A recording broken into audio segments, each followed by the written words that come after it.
thank you for clicking on this video. My name is Ure, or you can also call me Chimso. On this channel, I just talk about my financial literacy journey and things that I'm going through. So if you like this content, you can go ahead and click the like button, subscribe, comment down below, anything that you want to do to support me, and just, I'll bring you along on this journey. But today, since this channel is about my financial literacy journey, I'll just be talking about like what I have done so far and like how I even got into this, basically. So we'll just go ahead and talk about it. So this kind of all started for me when I was, if I want to start from the very beginning, 8 years old. Because at 8 years old I got my bank account. My mom was my custodian, so until last year, obviously, because you can't really have your own bank account until you're an adult. My bank account was under my mom's account, and she was the custodian over the account. So that's when I first got introduced to like money stuff. Just to give you some background, both my parents work with money regularly. My mom is an accountant. She has her own business, and she's been doing this.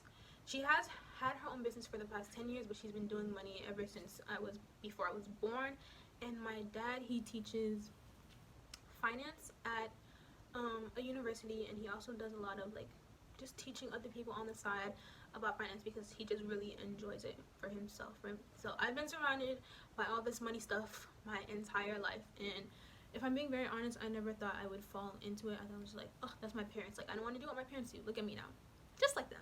Great. But yeah, so it started when I was 8 years old. I got my first bank account. So whenever I get money, back in the day, we didn't have online banking, if you didn't know. We didn't have online banking back in the day, so if you ever wanted to deposit money or withdraw money, you have to go to the bank, get a deposit slip, get a withdrawal slip, fill it out, give it to them, then they give you your money, or they take your money and put it in your account. I remember every time I wanted to do that, I'd have to call up my uncle or call up my mom, like, yeah, help me do this. Like, I don't know this information. Like, how am I supposed to do this? But yeah, so that's like the very beginning. That's like when I first got exposed to like this side of reality, of American reality. But yeah, so next is when I turned 12 years old. So when I was 12 is when I started working at my mom's business, not full-time. Don't worry, she paid me. She doesn't do child labor, and I wasn't working for free. I don't do that, no, even at 12. So me and my brothers, I'm the oldest child. I have 2 younger brothers, so my brothers are 3 and 5 years younger than me. So we would all go to the office, just to help her out in the office, although to make some cash, make some money. So that's where I first got exposed to working, like actually working. Obviously, I didn't work that much. It would just be like a few days. Like if I had a day off from school, then I'd go, or during breaks, if she ever needed help in the office, I just go. So that was it from like 12 to I think 15 or 16 years old. But in middle school, my parents talked to me about having a budget. They were like, it's very important that whenever you get money, you divide it. So I think in 8th grade, I started budgeting out my money.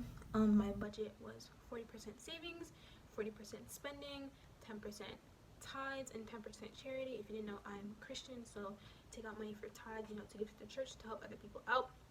And then charity is included there because you should be helping out other people. Simple. But yeah, so that was middle school for me. I like worked occasionally, was getting money, and then I was budgeting it out.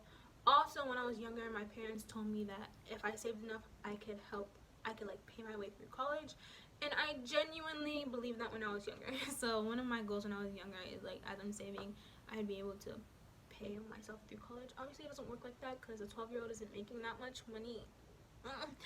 But I believe that, and that's like one of the reasons that motivated me to keep saving. So I started saving when I was, I think, 14, and I think it was in 8th grade.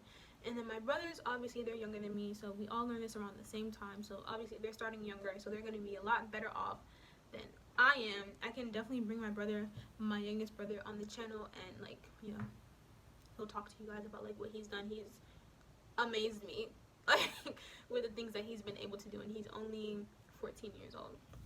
So after I got my job, I started budgeting. Not my job, after I started working and like budgeting in 8th grade. 9th grade, I didn't really work for my mom that much because I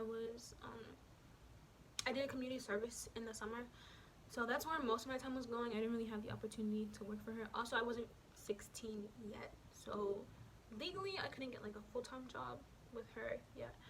And then 10th grade, I moved to boarding school, so it's not even like I could work for her one of my days off. We didn't have days off. No, we were at school every day, all day, every day. Literally, I lived there, so all day, every day.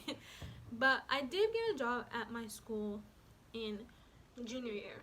I'm jumping the timeline. So summer freshman year, I did community service. Summer sophomore year is when I started working for my mom full time. I hated it. I hated it. I hate working. Like, oh my gosh, I had never been experienced that like people really go to work the same place 8 hours a day every day for how many years? That is traumatizing. Like, that is brutal. It's torture. I absolutely hate it. Like, oh my gosh. And I didn't hide it either. Everybody in the office could see that I hated working there. I was 15. I was allowed to be mad because I had never experienced that before. It was literally terrible. So that was my first time like experiencing like a full-time job. Like, it was the worst. But I was making money. I mean, like, I guess. So that was summer of 10th grade. Obviously, I still had my budget throughout all of this, so I always budgeted out my money. In high school, as soon as I got money, no matter what, I always budgeted it out, so I didn't have any temptation to spend it all. And so I had a set percentage for spending, and that's all the money that I had to spend. Everything else, I did not touch it, which is a good habit to have. If you don't have it, get it. So junior year in school, I got a job working in the cafeteria. They paid us minimum wage. I mean, I'm 16, like, I'm not surprised.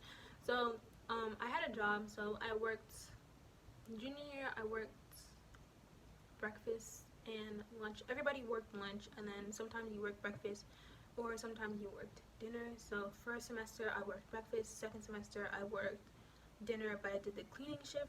So I was like making money just on the side, you know, just income that I could save and spend out. And then, you know, you have money to, like, you know, spend to buy food on the weekend, go out with my friends and different things like that.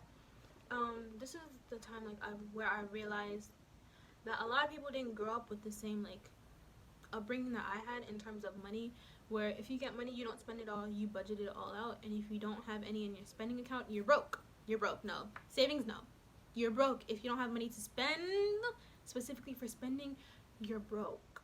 So I realized that a lot of people didn't have that mentality, and it was really hard for me sometimes because like my friends would always want to go out, and I'm just like, I'm broke, like I don't have any money to do anything. And it's like, it wasn't that hard. Everybody knew me as like the type to not spend money and the type to always say that I'm broke. They'd be like, oh, but you have money in your savings account. Exactly, savings, not spending. But yeah, so that's just something that I realized when I was in the 11th grade in high school.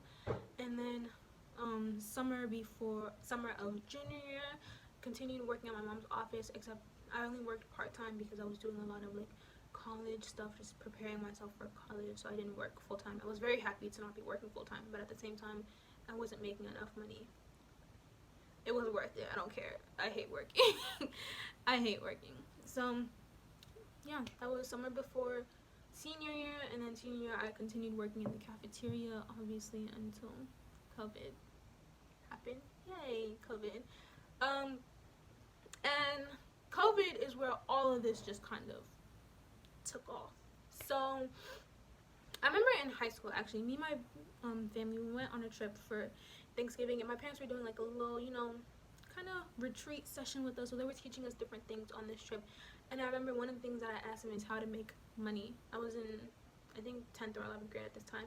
And they're like, why do you need money? And I was like, I guess for college, but not really. I just like wanted to know how to make money. I just wanted to know more about like stocks and stuff. But then my mom directed me towards scholarships, and I have a very traumatic history with scholarships, so I just completely shut down. But just to like you guys understand, I've been interested in this stuff since I was in 10th, 11th grade, right?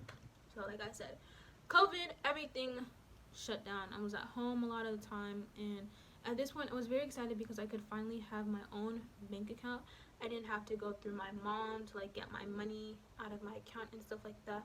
So in May, about a month after my birthday, we opened my bank account. At the same time, I got a debit card, and then I also got a credit card. I will talk about credit cards in a different video. If you don't have a credit card right now, don't go and get it until you know why you're getting a credit card. But basically, so yeah, I got a credit card just to build up my credit. Got a debit card. I got my own bank account, so I was like fully in charge of my finances at this point. And then also my mom gave me some seed money to start investing in the stock market.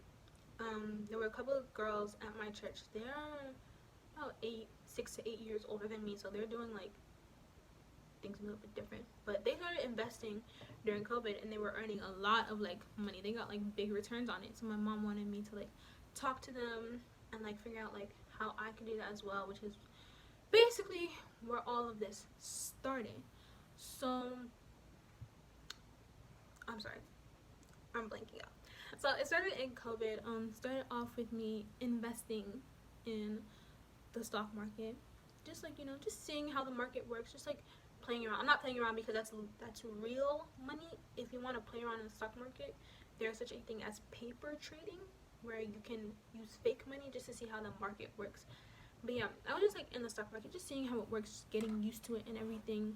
And then, if I'm being honest, I don't even know how it all just took off. Like,